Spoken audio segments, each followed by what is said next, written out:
하나님 말씀 신약성경 히브리서 11장 5절로 6절의 말씀을 함께 나누시겠습니다.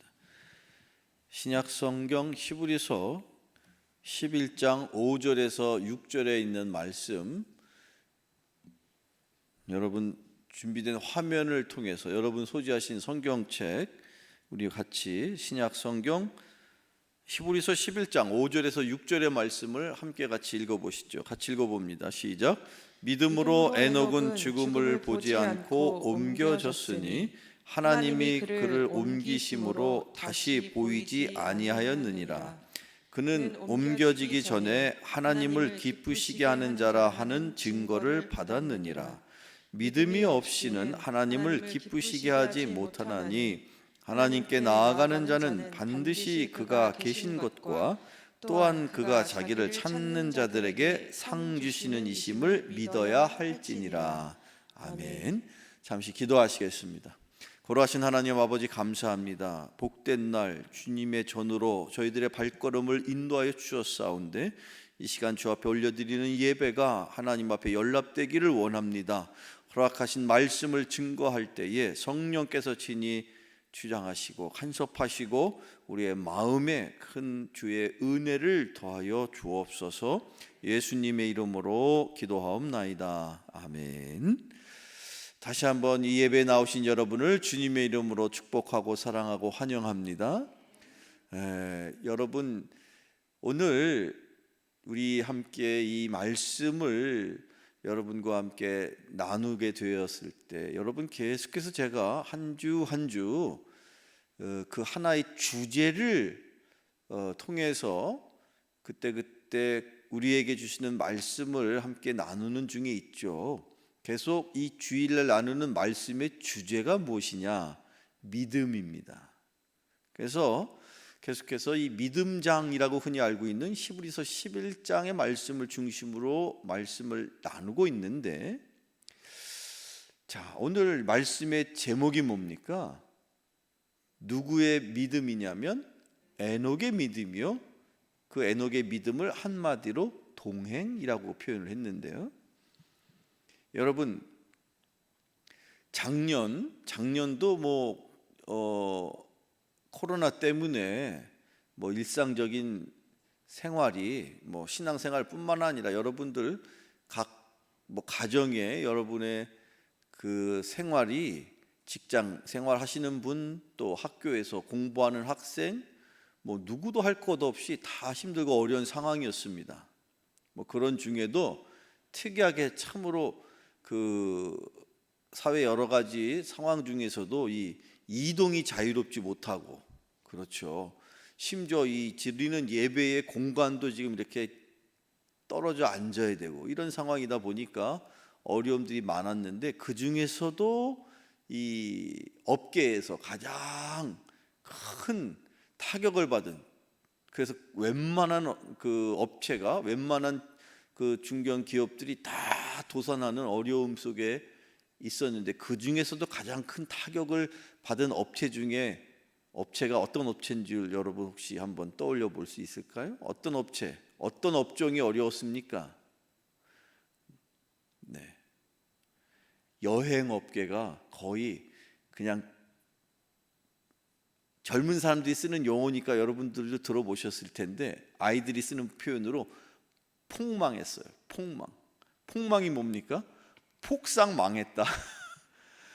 여행을 다닐 수가 없는 입장이고, 그렇죠. 그러다 보니까 심지어 그 여행객을 싣고 다녀야 될 비행기에다가 여행객을 실는 대신에 좌석을 다 빼가지고 그 공간만큼 화물을 싣고 비행기가 다녔다고 하지 않습니까?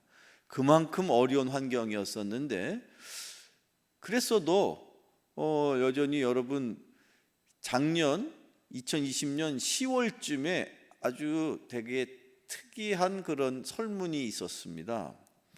온라인상에서 전 세계적으로 유명한 여행 업체, 여행사가 있는데 몇 여행사가 있지만, 그 혹시 우리 젊은 사람들은 잘 알 것 같아요.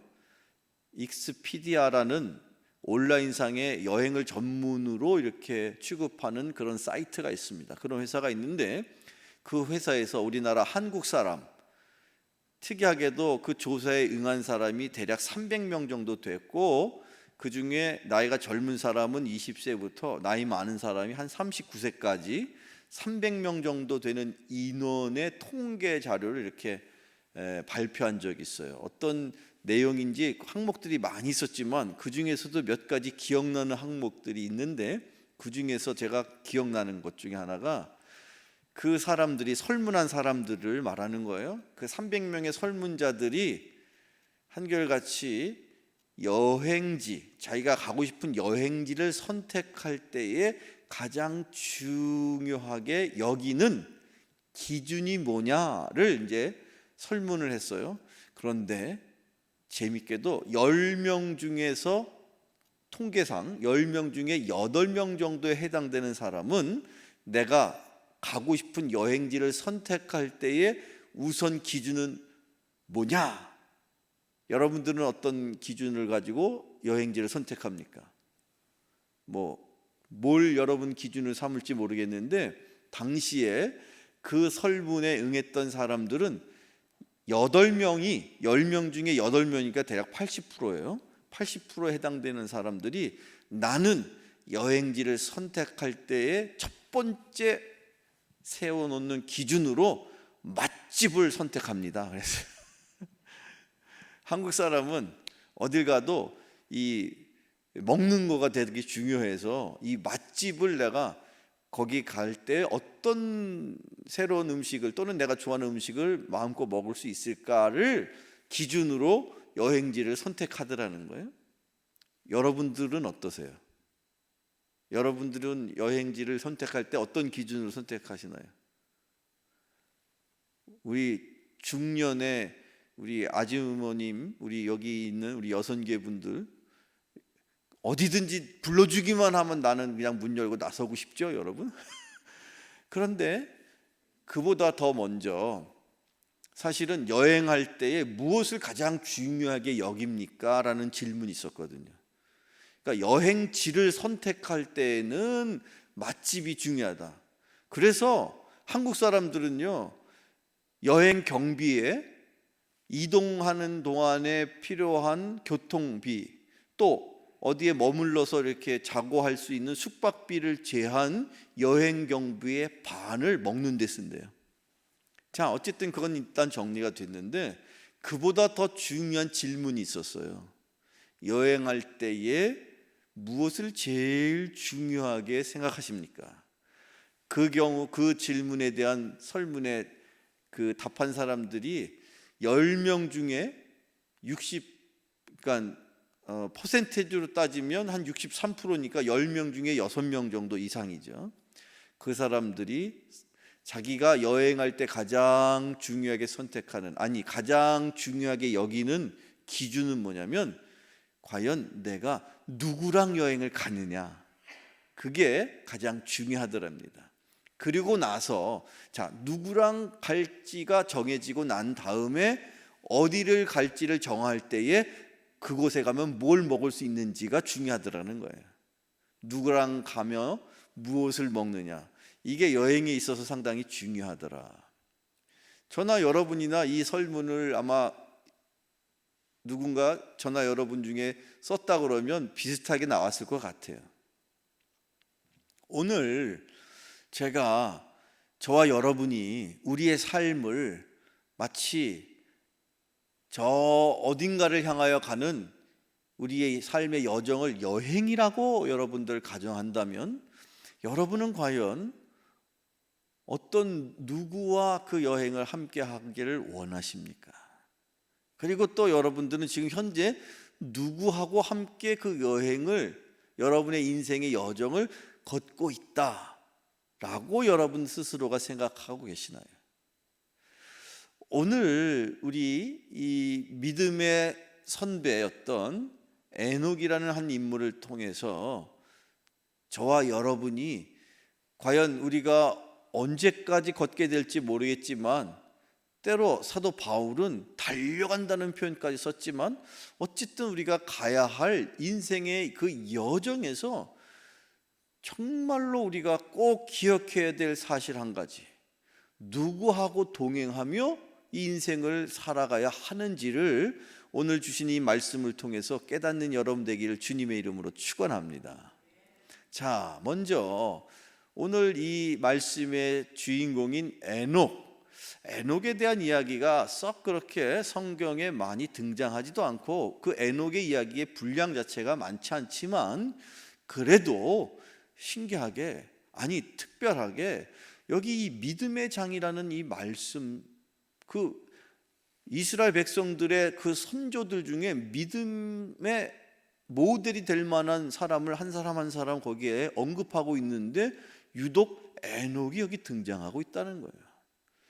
그렇게 보면 성경에 그 어떤 한 누군가에 대한 표현이, 즉 그 사람에 대한 어떤 글이 성경에 많이 나온다고 중요한 것도 아니고 적게 나온다고 해서 사소한 것도 아니고 단 한 줄만 등장할지라도 그 한 줄이 갖고 있는 그 영적인 진리와 그 말씀의 의미가 남다르다는 것을 우리가 알게 되는데, 자, 먼저 저와 여러분이 조금 전에 읽었던 히브리서 11장 5절에서 6절 말씀 가운데서 다시 한번 히브리서 11장 5절을 한번 읽어보면 에녹이라는 인물이 어떤 인생을, 어떤 삶을 살았는지를 우리가 정확하게 정리해 볼 수가 있겠습니다. 자, 화면을 통해서 한번 읽어보시죠. 히브리서 11장 5절입니다. 시작. 믿음으로 에녹은 죽음을 보지 않고 옮겨졌으니 하나님이 그를 옮기심으로 다시 보이지 아니하였느니라. 그는 옮겨지기 전에 하나님을 기쁘시게 하는 자라 하는 증거를 받았느니라. 아멘. 자, 에녹은요 믿음으로, 지금 이 히브리서의 11장은 특이하게도 믿음으로라는 단어로 계속해서 시작됩니다. 믿음은 바라는 것들의 실상이요, 또 여기 지난주에 믿음으로 아벨은 가인보다, 또 믿음으로 에녹은 무엇, 믿음으로 아브라함은 무엇, 계속해서 이 믿음이라는 표현을 쓰고 있는데 여기도 동일하게 에녹이 믿음으로 살았어요. 그리고 쭉 읽게 되면 히브리서 11장 5절 하반절에 가서 믿음으로 에녹은 어떻게 살았든지 간에 하나님을 어떻게 하는 자로? 기쁘시게 하는 자로 증거를 받았다, 그렇게 표현되어 있습니다. 한마디로 말하면 에녹의 삶은 믿음의 삶이었고 그 믿음의 삶은 하나님을 어떻게 해드렸다고요? 기쁘시게 해드렸습니다. 바라긴 여러분의 인생을 통해 하나님이 기뻐하실 수 있는, 하나님에게 기쁨이 되는 인생을 살아가시기를 축원합니다.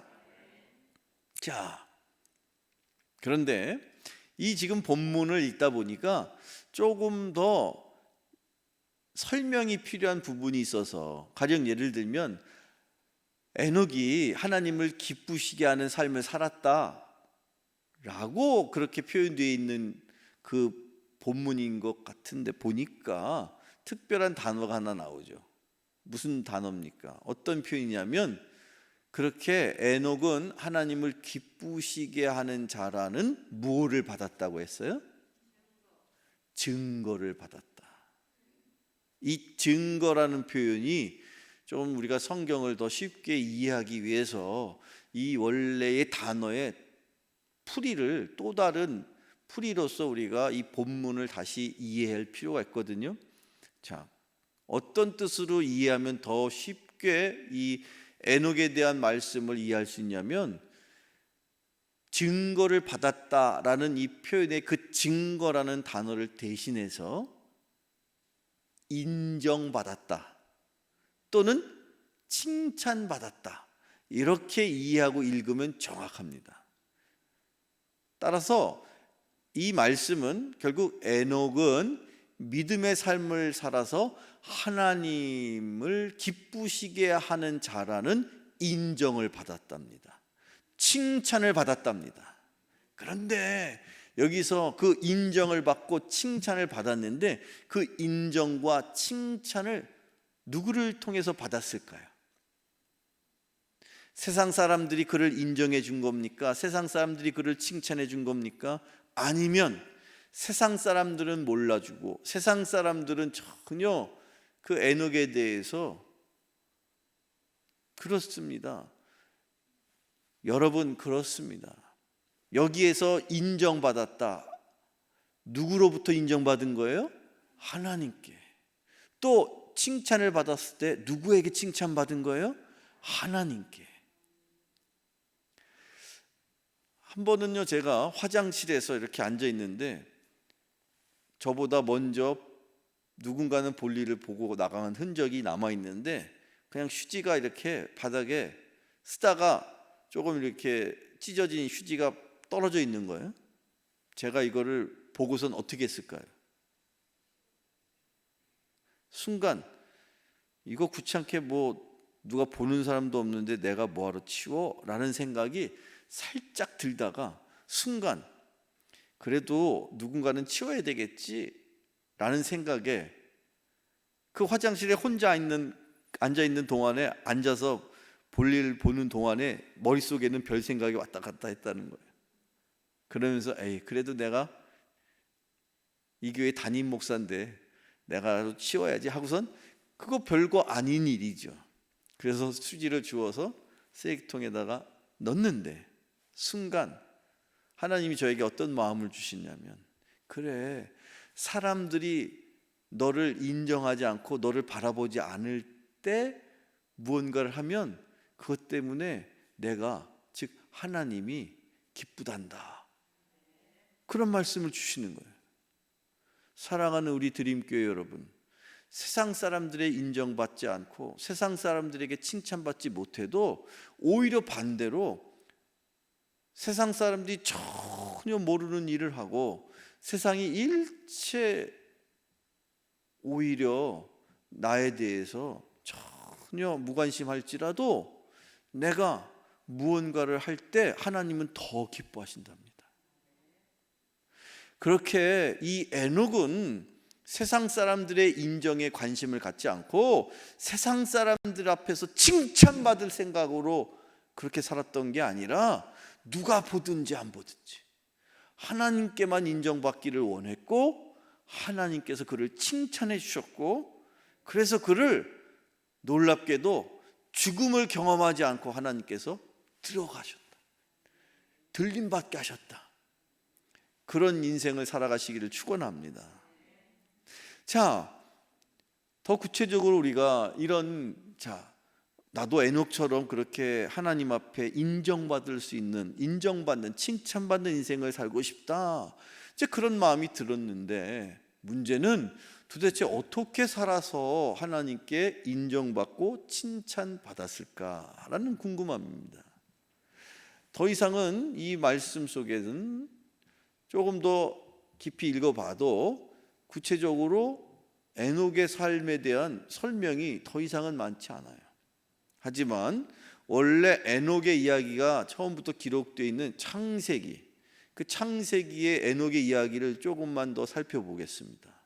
자, 그 속에는 무언가 하나님께서 그를 인정해 주실 만큼, 칭찬해 주실 만큼, 그래서 하나님이 그를 바라보면서 기뻐하실 만큼 뭔가 그 삶의 특징이 있을 거란 말이죠.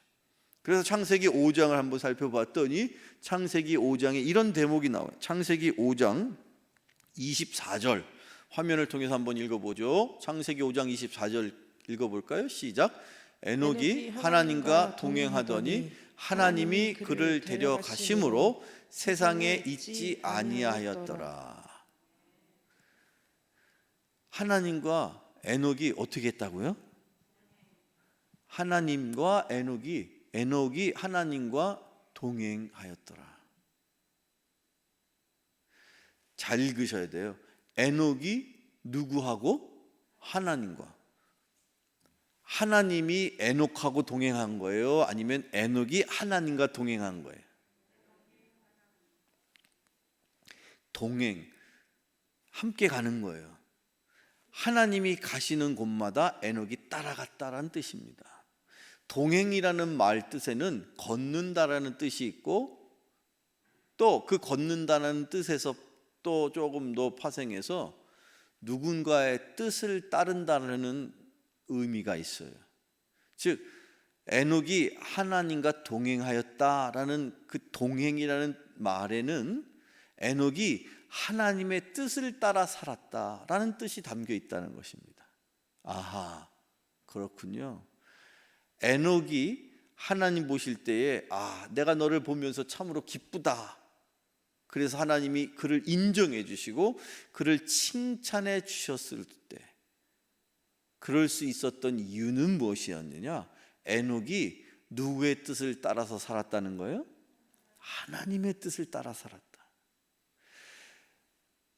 하나님의 뜻이 뭐 한두 가지겠습니까만 어쨌든 그 에녹은 그때그때 필요한 하나님이 그때그때 주시는 하나님의 뜻을 따라 살고자 그런 삶을 살았기에 하나님이 그를 인정해 주셨다는 것, 여러분 꼭 기억하시기를 축원합니다.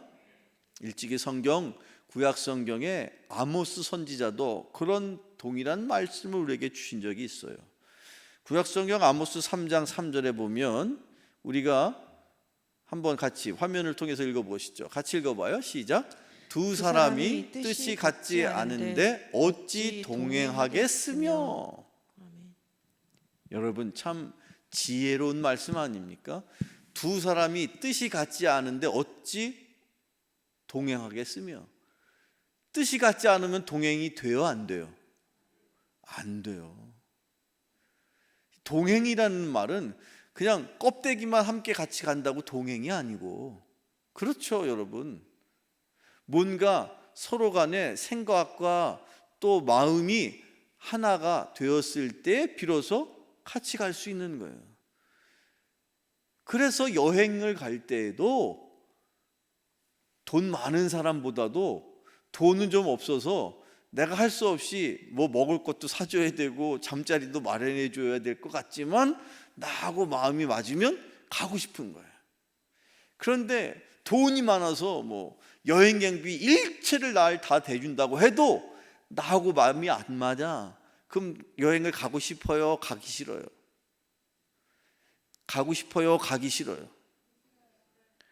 가기 싫죠. 차라리 안 가고 말지. 내가 너하고 어떻게 가냐.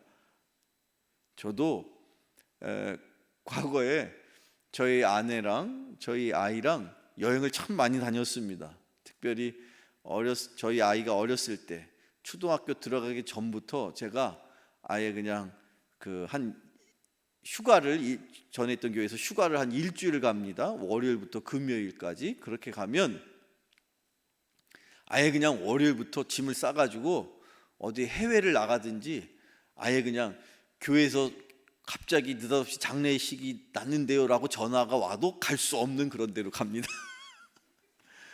그러면 당시에는 교회에 저 아닌 부목사들도 여러 명 있으니까 얼마든지 이렇게 저를 대신해서 할 수 있도록 그렇게 아예 그냥 연락을 해도 차마 가기가 어려운 그런 일부러 그렇게 생각해 보니까 참 그것도 나름 의미가 있었는데, 그때 제가 이렇게 가서 늘 해마다 아주 부푼 꿈을 갖고 여행을 가게 되는데 가면 여지없이 싸워요. 꼭 이상하게 싸워요. 뭐 별거 아닌 것 같고 싸웁니다. 뭐 이걸 먹으러 가야 되는데 난 저걸 먹고 싶다, 이런 걸로 싸우고, 또 저희 아이가 어렸을 때 다녔던 여행이다 보니까 아이는 주로 뭐 이렇게 노는 거, 또 아이들은 주로 뭐 그런 어떤 그 재밌는 어떤 무슨 뭐 그런 뭐 시설 같은 데 가고 싶어 하고, 그런데 비하면 저희 아내 같은 경우 여자이다 보니까, 여기도 계신 분들 여자분들, 주로 여자분들은 여행 가면 뭘 먼저 하고 싶어요? 뭐가 먼저 관심이 가고 뭐를 주로 많이 하고 싶어요? 그렇죠, 쇼핑. 안 물어봤으면 서운했을 것 같아요. 어딜 가든지 가서 뭐 시장이 어디야, 백화점이 어디야, 어디 가면 싼 거 뭐가 있고 뭐 이런 거에 관심이 많더라는 거죠.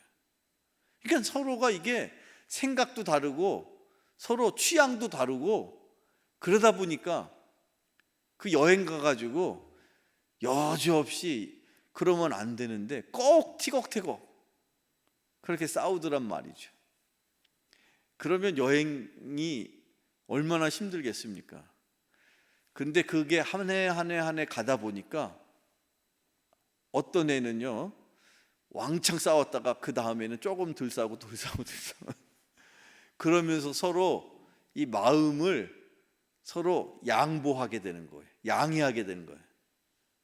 그래서 첫째 날은 무조건 아이가 원하는 대로 다 하고, 둘째 날은 무조건 아내가 원하는 대로 다 하고, 셋째 날은 그냥 내가 하는 대로 하고 뭐 이런 식으로 이렇게.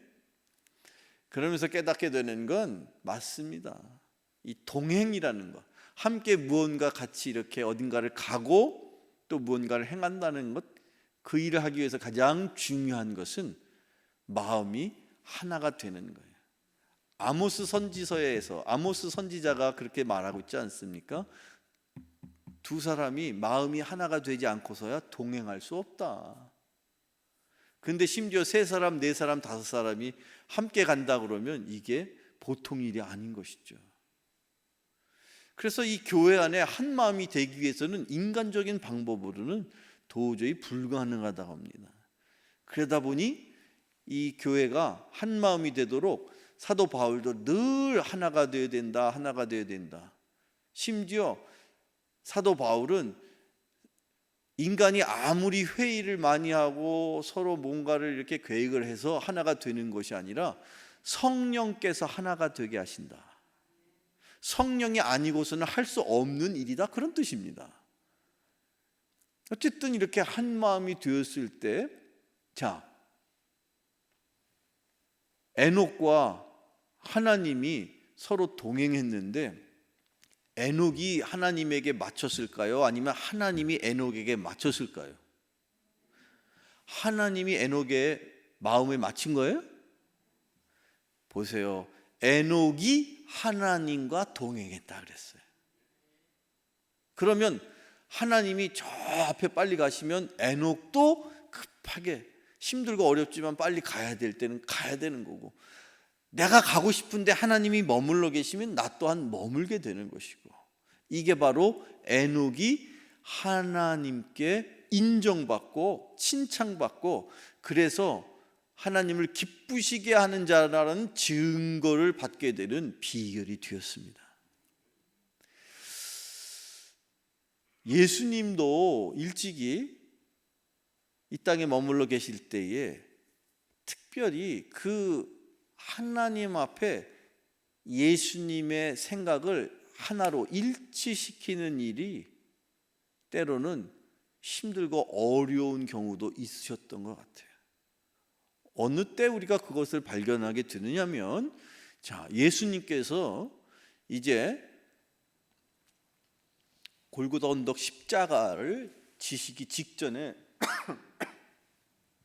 예수님께서 아주 필사의 각오를 하시고 기도하셨죠.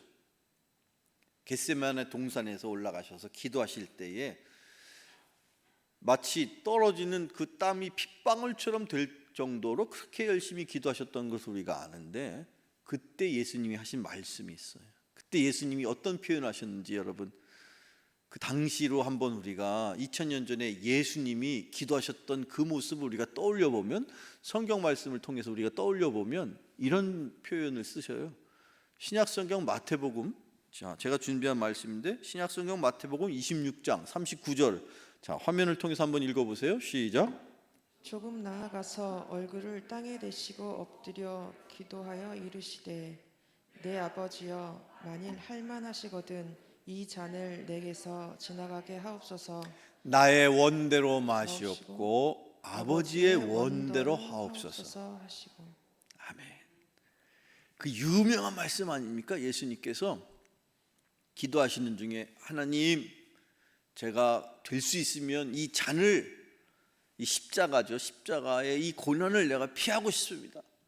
그러나 끝까지 저의 원대로 마시옵고 아버지의 뜻대로 하세요.